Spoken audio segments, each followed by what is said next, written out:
Conseil de ministres a adopté 4 projets de décret en relation avec la Caisse nationale de sécurité sociale. Le premier décret porte sur la carte d'affiliation des transporteurs routiers. En fait, au niveau de la Caisse nationale de sécurité sociale, la loi qui régissait cette question est la loi numéro 015, tirée 2006 du 11 mai 2006. Et cette loi était soutenue par le décret 98-97 du 18 mars 1998.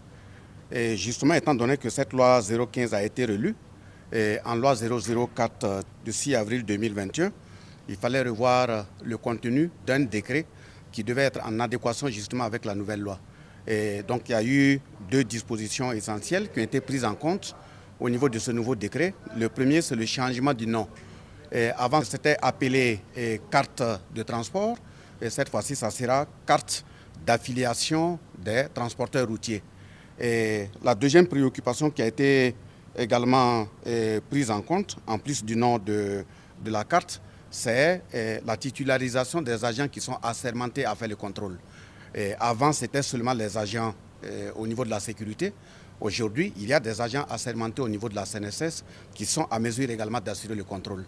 C'est pour permettre que si on est dans une situation où les FDS sont tellement occupés qu'il n'y a pas de disponibilité possible, ces agents assermentés sont capables également d'assurer ce contrôle à leur niveau.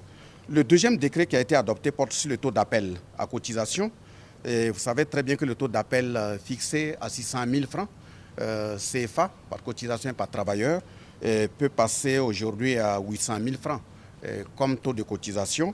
Et justement, les 600 000 francs aussi étaient axés sur la loi 015-2006 du 11 mai 2006.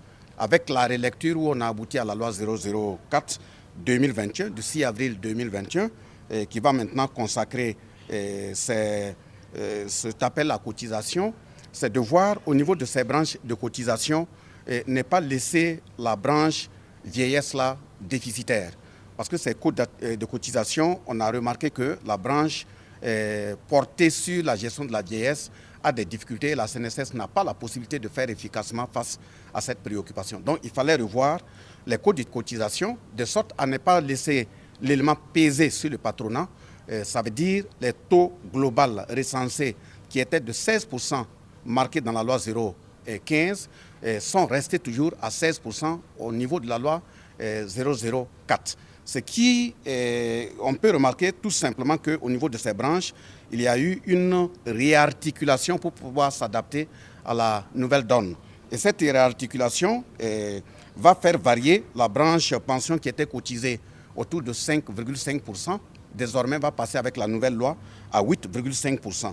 En ce qui concernait la branche risque professionnel, dont la cotisation était autour de 6,5%, va balancer à 1,5%. Mais maintenant, en ce qui concerne la branche prestation familiale, qui était à hauteur de 7%, va désormais passer à 6%. Mais la sommation faite au niveau de la loi 015 était de 16%.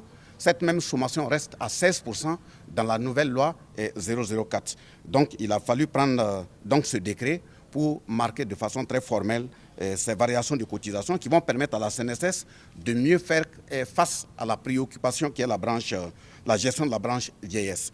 Le troisième décret porte sur l'âge de départ à la retraite au niveau des travailleurs salariés et assimilés au niveau de la Caisse nationale de sécurité sociale.